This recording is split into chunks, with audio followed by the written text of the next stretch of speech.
Pemerintah Iran berencana menaikkan anggaran militer sebesar 200%.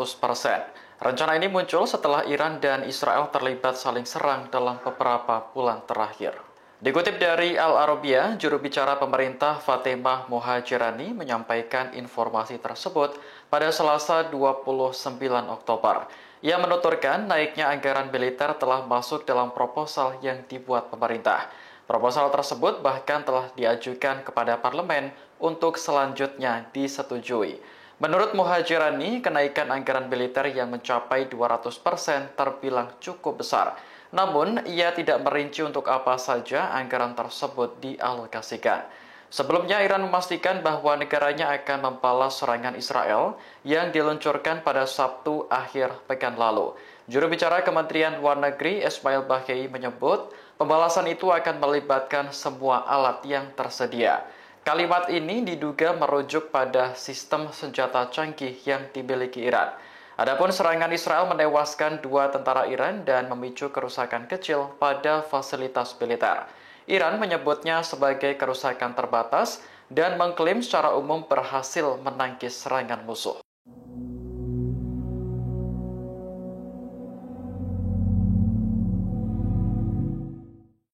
Militan Hizbullah menunjuk Naim Hasim sebagai pemimpin kelompok tersebut pada Selasa 29 Oktober.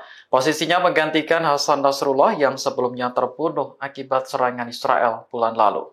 Dilansir Al-Mayadin, Naim Hasim lahir di Beirut, Lebanon pada tahun 1953. Ia meraih gelar sarjana kimia dan pernah bekerja sebagai guru selama beberapa tahun. Di samping studinya dalam ilmu pengetahuan alam, Naim juga menempuh pendidikan agama di sebuah pesantren. Di sana ia memperoleh gelar sarjana hukum dan dasar-dasar Islam. Setelah invasi Israel ke Lebanon pada tahun 1982, Naim menjadi salah satu pendiri inti Hizbullah. Ia juga terpilih menjadi anggota Dewan Syuro Hizbullah sebanyak 3 kali, kemudian mengelola berbagai jabatan termasuk Dewan Eksekutif dan kegiatan pendidikan. Pada tahun 1991, Naim menjadi Wakil Sekretaris Jenderal Hizbullah di bawah pimpinan Abbas Al-Musawi.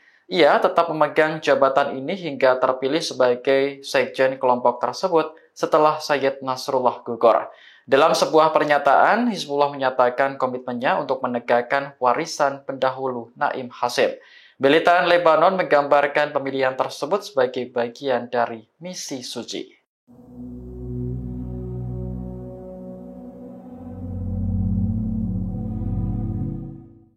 Israel sedang mengembangkan sistem pertahanan baru bernama Iron Beam yang disebut lebih canggih dari Iron Dome. Menurut Kementerian Pertahanan, sistem tersebut ditargetkan mulai beroperasi tahun depan. Kementerian menandatangani kontrak dengan Rafael Advanced Defense System dan Elbit System pada Senin 28 Oktober kemarin. Kontrak senilai 535 juta dolar ini untuk memperluas akuisisi sistem intersepsi laser Iron Beam secara signifikan. Dikutip dari Jerusalem Post, Rafael Advanced Defense System dan Elbit System adalah perusahaan teknologi pertahanan Israel. Kementerian mengatakan Iron Beam tidak dimaksudkan untuk menggantikan Iron Dome atau sistem pertahanan udara Israel lainnya. Namun tujuannya untuk melengkapi dan semakin memperkuat pertahanan negara. Menurut Kementerian Pertahanan, selama ada sumber energi yang konstan untuk laser, tidak ada risiko kehabisan amunisi. Para pejabat memujinya sebagai pengubah permainan yang potensial dalam pertempuran melawan serangan musuh termasuk militan pro-Iran. Kementerian mencatat Iron Beam lebih mudah dioperasikan dan biayanya jauh lebih murah dari sistem pertahanan yang lain. Meski begitu, kinerjanya disebut efektif dan akurat dalam mencegat rudal musuh.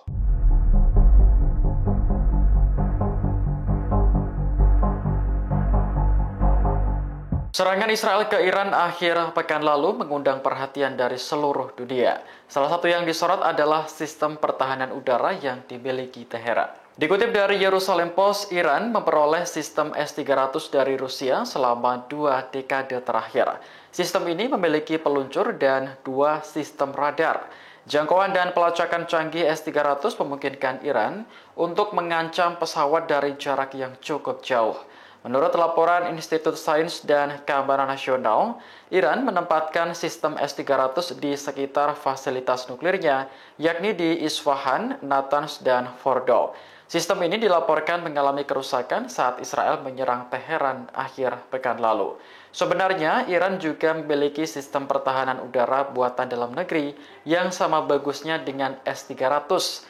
Misalnya, sistem Bafar 373 yang mampu menembakkan rudal sayap 4 untuk mencegat pesawat musuh. Pada Februari lalu, Iran juga mengklaim telah meluncurkan sistem rudal paru yang disebut Arman dan sistem pertahanan udara paru yang disebut Azarax.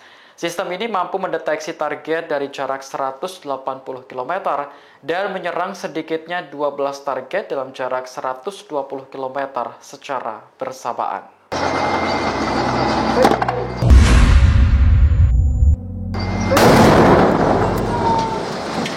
Jumlah tentara Israel yang tewas di jalur Gaza, Palestina terus bertambah. Pada Selasa 29 Oktober, militer Israel mengumumkan kematian 4 tentaranya. Dikutip dari The Times of Israel, 1 dari 4 tentara yang tewas adalah seorang perwira.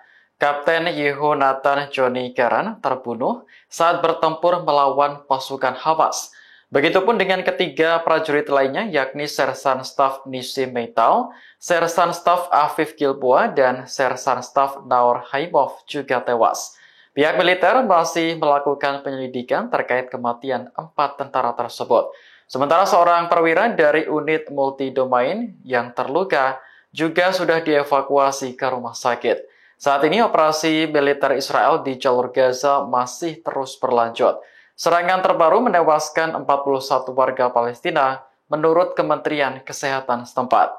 Jumlah ini menambah angka kematian di Gaza sejak perang menjadi 43.061 jiwa. Kemudian warga sipil yang mengalami luka akibat perang mencapai 101.223 orang. Download Tribun X sekarang, menghadirkan lokal menjadi Indonesia.